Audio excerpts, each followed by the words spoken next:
सुमित और प्रिया की शादी को 5 साल हो चुके थे। उनकी जिंदगी सामान्य थी, कभी हंसी खुशी तो कभी हल्की फुल्की तकरार।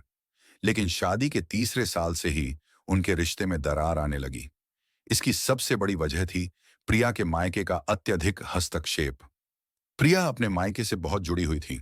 उसकी माँ, बहनें और भाई हर छोटे बड़े फैसले में दखल देते थे। शादी के शुरुआती दिनों में सुमित को यह सामान्य लगा, लेकिन धीरे धीरे उसे एहसास हुआ कि उसकी पत्नी हर बात में अपने मायके की राय को ही प्राथमिकता देती है। एक दिन जब सुमित ने घर का बजट संभालने के लिए कुछ नए नियम बनाए, तो प्रिया को यह बात नागवार गुजरी। उसने तुरंत अपनी माँ से बात की।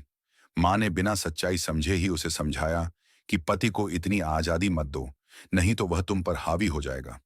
माँ की बातों से प्रभावित होकर प्रिया ने सुमित की बात मानने से इनकार कर दिया। यह पहली बार था जब दोनों के बीच गंभीर बहस हुई।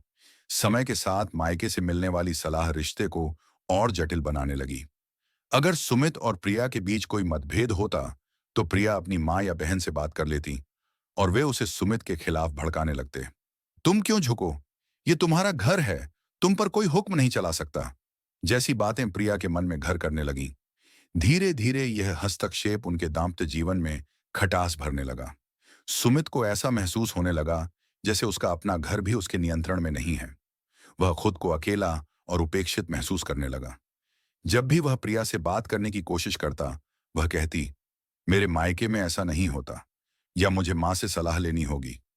एक दिन जब प्रिया की माँ ने फोन पर सुमित को फटकार लगाई कि वह उनकी बेटी को खुश नहीं रख पा रहा है, तो सुमित का धैर्य जवाब दे गया। उसने प्रिया से कहा, अगर तुम्हें हर बात के लिए मायके से सलाह लेनी है, तो क्या तुम्हें सच में इस रिश्ते की जरूरत है? इस सवाल ने प्रिया को झकझोर दिया।